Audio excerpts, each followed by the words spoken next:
আমি জানি না এই ভিডিওটা 10 দিন পর ঠিক কেমন হবে, কিন্তু আজ থেকে আমি নিজেকে একটা ছোট্ট চ্যালেঞ্জ দিতে চলেছি।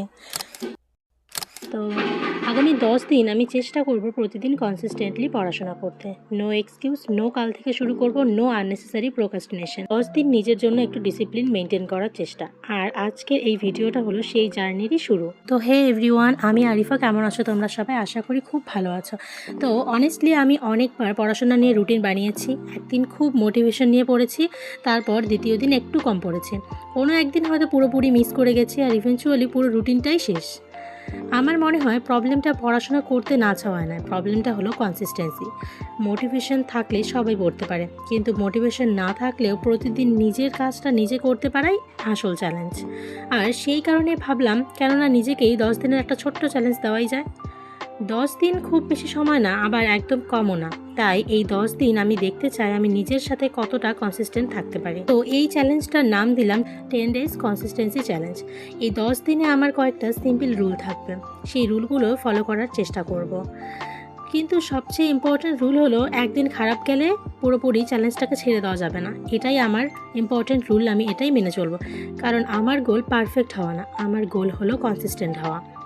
কোনো দিন হয়তো খুব বেশি পড়বো, আবার কোনো দিন হয়তো একটু কম, কিন্তু প্রতিদিন আমাকে অন্তত নিজের টার্গেটের জন্য চেষ্টা করতেই হবে। এই 10 দিনের শেষে আমি শুধু একটি জিনিসই দেখতে চাই, আমি কি নিজেই সত্যি নিজের জন্য একটা কনসিস্টেন্ট রুটিন তৈরি করতে পেরেছি। আমি চাই এই চ্যালেঞ্জের শেষে আমার পড়াশোনার একটা প্রপার রিদম তৈরি হোক। আর অনেস্টলি সব দিন ইজি হবে না, কিছুদিন মোটিভেশন থাকবে না, কিছুদিন হয়তো পড়তে একদমই ইচ্ছে করবে না, হয়তো কোনো দিন টার্গেটও কমপ্লিট হবে না, বাট দ্যাটস ওকে। কারণ আমি এই চ্যালেঞ্জে পারফেক্ট স্ট্যাটাস দেখানোর জন্য আসিনি, আমি আমার রিয়েল জার্নিটা ডকুমেন্ট করতে চাই।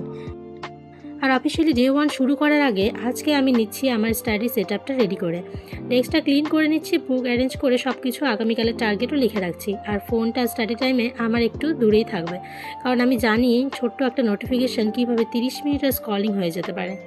সেটা আমার সাথে ঘটেই থাকে। আমি জানি না 10 দিন পর আমি কতটা চেঞ্জ করতে পারবো বা চেঞ্জ হতে পারবো।